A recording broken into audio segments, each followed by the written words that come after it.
Let's solve this question on the board. The question says 4x plus 2 is equals to 2x plus 8. And this side is 4x minus 2 is equals to 2x minus 8. First of all, we need to collect the like terms. Here we have x, here we have x. So we want this x to come to this side.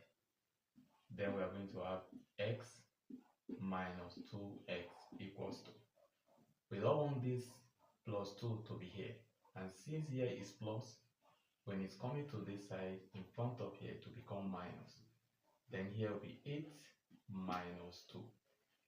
Then 4 minus 2 will give us 2x. Then 8 minus 2 will give us 6. We divide both side by 2. We divide both side by 2. X is equals to what? 3. Let's go to this side. Here we have x here, we have x here. This x is coming to this side, it becomes a minus. We have minus 2x. You see this case here, it was plus. As this is coming to this side, it will become plus. Then we now have minus 8 plus 2. 4x minus 2 will give us 2x. Look at this as someone that borrowed 8 naira. And what he has in his pocket is 2 naira. So when he paid the 2 naira, he's still owing what? 6 naira. And when you are owing, it is what? Negative. That is minus 8 plus 2 is minus 6.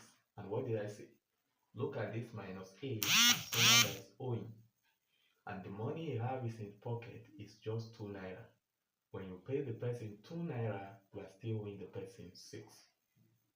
We divide both side by 2. We divide both side by 2. And our x in this case is what? Minus 2. Remember, in mathematics, this sign can make a difference. Here we have plus 2. Here we have what? Minus 3. Please follow for more and share. Let others benefit. Bye for now.